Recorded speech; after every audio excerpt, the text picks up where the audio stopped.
अस्सलामु अलैकुम वरहमतुल्लाहि वबरकातुहु। अल्हम्दुलिल्लाहि रब्बिल आलमीन वस्सलातु वस्सलाम अला सय्यदिल अंबिया वल मुरसलीन व अला आलिहि व सहबिहि अजमईन, अम्मा बाद। मोहतरम नाज़रीन किराम, एक मुसलमान पर, एक मोमिन पर जब भी कोई मुसीबत आती है, कोई परेशानी आती है, अगर उस परेशानी पर, उस मुसीबत पर, उस तकलीफ़ पर वो सब्र करता है तो उस सब्र से उसको कितना फ़ायदा होता है, आइए एक हदीस से जानते हैं। एक ताबई हैं हज़रत आता बिन अबी रबाह रहमतुल्लाह अलैह, वो बयान करते हैं कि मुझसे हज़रत इब्ने अब्बास रज़ी अल्लाह ताला अन्हुमा ने फरमाया कि क्या मैं तुझे एक जन्नती औरत ना दिखलाऊं? मैंने कहा क्यों नहीं, दिखलाइए। तो हज़रत इब्ने अब्बास रज़ी अल्लाह ताला अन्हुमा ने फरमाया कि ये काली औरत ये जन्नती है। मैंने पूछा कैसे?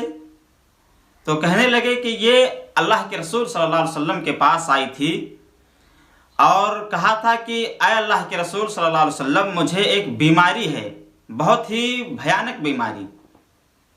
मुझे मिर्गी का दौरा पड़ता है और जब मुझे मिर्गी का दौरा पड़ता है तो मैं नंगी हो जाती हूँ। आप अल्लाह ताला से दुआ कर दें कि अल्लाह ताला मेरी ये बीमारी ख़त्म कर दे, मुझे इस बीमारी से निजात दे दे। तो अल्लाह के रसूल सल्लल्लाहु अलैहि वसल्लम ने फरमाया कि अगर तू इस बीमारी पर सब्र करे तो तेरे लिए जन्नत है। उस औरत ने कहा कि ऐ अल्लाह के रसूल सल्लल्लाहु अलैहि वसल्लम, मैं सब्र करूँगी, लेकिन जब मुझे मिर्गी का दौरा पड़ता है तो मैं नंगी हो जाया करती हूँ। आप अल्लाह ताला से ये दुआ कर दें कि जब मुझे मिर्गी का दौरा पड़े तो उस वक्त मैं नंगी ना हुआ करूँ। अल्लाह के रसूल सल्लल्लाहु अलैहि वसल्लम ने उसके लिए दुआ फरमाई।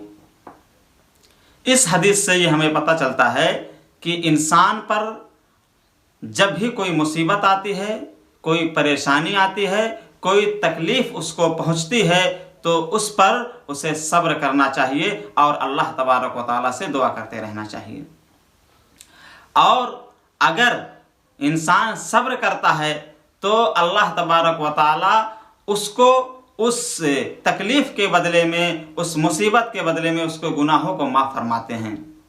जैसा कि दूसरी हदीसों से हमें पता चलता है कि जब इंसान पर, एक मुसलमान पर, एक मोमिन पर कोई तकलीफ़ और कोई मुसीबत पहुंचती है तो उसके ज़रिया से अल्लाह तबारक व तआला उसके गुनाहों को माफ़ फरमाते हैं।